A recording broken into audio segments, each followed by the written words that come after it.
جی ناظرین، بریک کے بعد آپ کو خوش آمدید کہتے ہیں۔ ہمارے ساتھ اس وقت موجود ہیں قوت پاکستان کے سربراہ جناب امجد ثاقب صاحب، جنہیں حال ہی میں ایشیا کا سب سے بڑا ایوارڈ، جس کو ایشیا کا نوبل پرائز کہا جاتا ہے، وہ بھی ملا ان کی انسانیت کے لیے خدمات کے اعتراف میں۔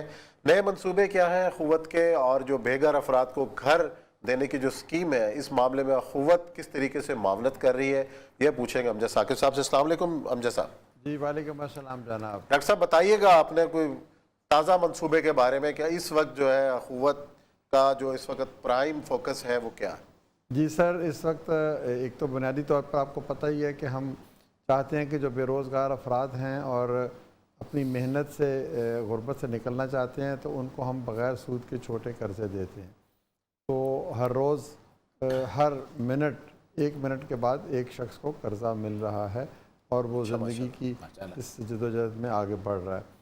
اب ہمارا دوسرا فوکس ہے کسان، کہ غریب کسان جو ہے اس کو اب دیکھیں کہ ڈی اے پی کتنی مہنگی ہو گئی ہے، ان پٹس کتنی مہنگی ہو گئی ہیں، تو اس کو اگر وقت پر اور بغیر سود کے قرضہ مل جائے تو اس کی زندگی آسان ہو جاتی ہے۔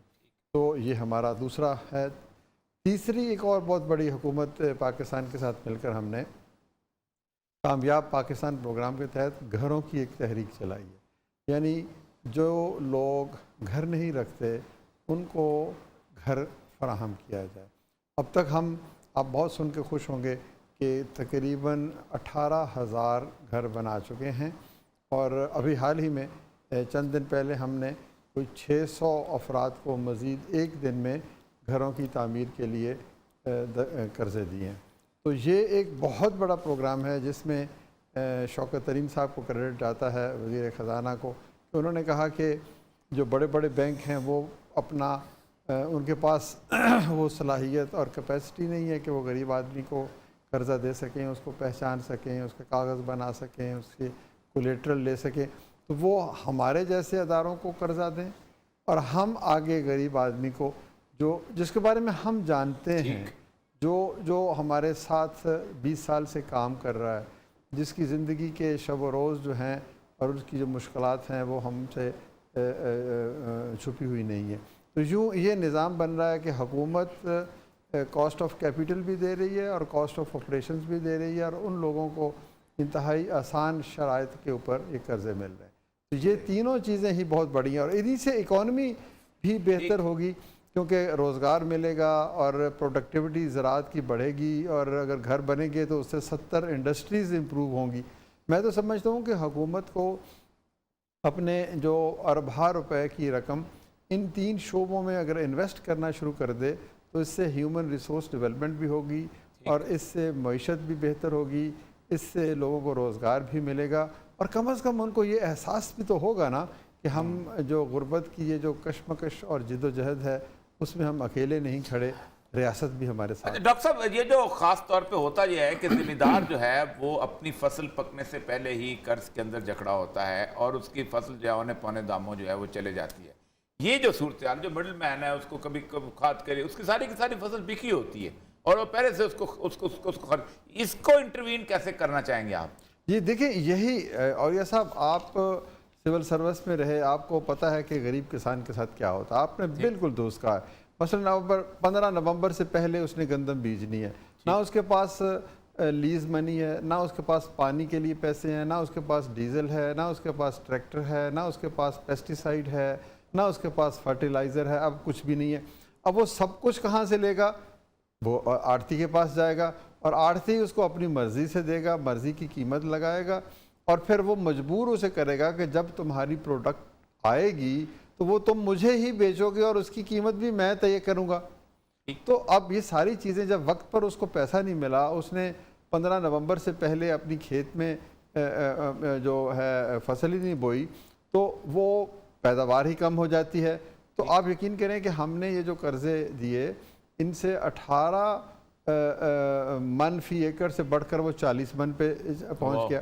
تو میں آپ کے توسط سے حکومت پنجاب کو یاد کروانا چاہوں گا کہ یہ ایک بہت بڑا پروگرام ہے جو اس کو انہوں نے جاری رکھنا ہے، اور اس میں 4 لاکھ کسانوں تک ہم پہنچے ہیں۔ تو اب یہ 4 لاکھ کسانوں کی انفرادی غربت بھی کم ہوئی، اور اس کے ساتھ ساتھ اجتماعی جو پروڈکٹیوٹی ہے آپ کے ملک کی، گندم جو ہے نا یہ بہت اہم ہے ہمارے لیے ہی نہیں اہم ہے، ہمارے بھائی افغانستان کے لیے بھی اہم ہے. تو یہ جتنی ہم پیدا کریں گے تو اتنا ہی زیادہ فائدہ ہوگا. تو کسان کی راہ نجات بغیر سود کے قرض میں ہے. ویسے تو پوری انسانیت کی نجات سود سے سود کی لعنت سے بغیر میں ہے، لیکن یہ تو جکڑ گیا ہے. اس کو نہ بینک قرضہ دیتا ہے، اور نہ کوئی اس کے پاس اپنے سرمایہ ہے، اور نہ اس کو آڑتی سے اچھی شرائط پر چیزیں ملتی ہیں. تو یہ ایک بہت بڑی بات ہے، حکومت کو اس پہ سوچنا چاہیے کہ 30 لاکھ کسان ہیں صرف پنجاب میں، اور اب آپ 30 لاکھ گھرانے ہیں. اگر آپ ان کو یہ قرضہ دے دیں، اور آپ یقین کریں ہم نے 18 ارب روپے کے قرضے دیے ان کو، اور 100% شرح واپسی ہے. اور یہ بھائی آپ یہ دیکھیں، اور عثمان صاحب آپ یہ دیکھیں کہ کوئی دنیا میں ایسا مثال آپ کو ملے گی کہ غریب کسان ہے جس کی 2 ایکڑ 1.5 ایکڑ 3 ایکڑ زمین ہے، اور وہ 50,000 یا لاکھ سے 1.25 لاکھ قرضہ دیتا ہے، اور جب فصل بکتی ہے تو سب سے پہلے مسکراتا ہوا ہمارے پاس آتا ہے کہ جی آپ کے پیسے. مطلب یہ ایک اس سے بڑے تجربے اور کب ہوں گے، اور ان کو کب ریپلیکیشن ہوگی. اچھا ڈاکٹر صاحب، یہ تو آپ نے کسانوں کی بات کی، بہت بڑا فیکٹر ہے خواتین کا کہ پاکستان کی آبادی میں ان کا جو تناسب ہے.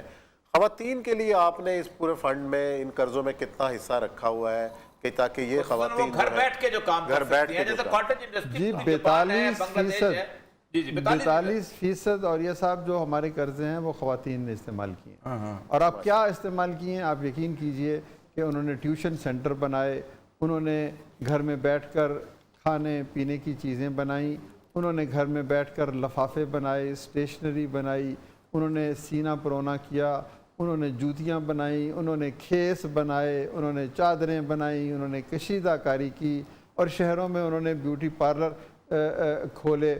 آپ دیکھیں نا، یہ جو خوبصورت لوگ آپ کو ارد گرد نظر آتے ہیں، اس میں ان بیوٹی پارلر کا بھی حصہ ہے. انہوں نے بڑی محنت سے الحمدللہ. ہم تو حیرت، آپ یقین کیجئے میں اقبال کا شعر مجھے بڑا یاد آ رہا ہے، پھنسا ہوا ہے کہ یہ سرخی نظر آتی ہے بازار میں، سرخی نظر آتی ہے سر شام، یا غازہ ہے یا ساغر و مینا کی کرامات. یہ ان کی محنت کی کرامت ہے. ایک اور سوال یہ رہ گیا کہ تعلیمی میدان کے اندر بھی اخوت سرگرم ہے. ایک یونیورسٹی آپ لاہور میں بنا رہے تھے، اس کے علاوہ بھی جو آپ کے ایجوکیشن کے پروجیکٹ ہیں ان کے بارے میں ہمارے ناظرین کو بتائیے گا. سر دیکھیں عثمان بھائی، ultimate salvation of a nation is in education. ٹھیک ہے نا. ہم اپنے بچوں کو کہتے ہیں کہ 10 لاکھ روپے جمع کرو اور پھر کمرہ جماعت میں جاؤ. اب ایسا تو ہوتا نہیں ہے، ایسا ہو سکتا نہیں ہے. آپ جن بچوں کو میٹرک ایف اے تک ٹیکنیکل پروفیشنل ٹریننگ دینا چاہیں وہ دیں. جو اعلیٰ ایجوکیشن ہے اس کے لیے کوئی فیس نہیں ہونی چاہیے. جو فیس ادا کر سکتے ہیں وہ ادا کریں، جو نہیں ادا کر سکتے آپ انہیں کہیں کہ 10 سال کے بعد فیس ادا کرو، جب تم اس قابل ہو جاؤ کہ تم فیس واپس کرو. تو یہ پاکستان کے بننے کا تو مقصد یہی ہے کہ ہر شخص کو بنیادی جو اس کے حقوق ملے ہیں.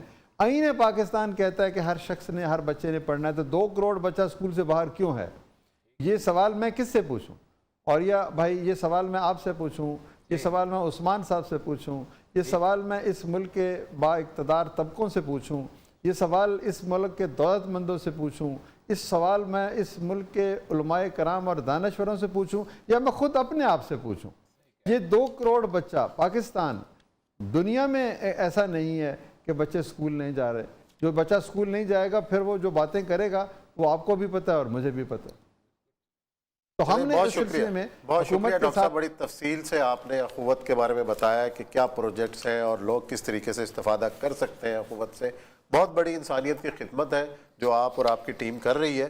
بہت شکریہ پروگرام میں وقت دینے کا. اور اسی کے ساتھ ہی ہمارا آج کا جو وقت ہے وہ بھی ختم ہوتا ہے. کل انشاءاللہ مزید موضوعات کے ساتھ آپ کی خدمت میں حاضر ہوں گے. اپنا خیال رکھیے گا. اللہ حافظ.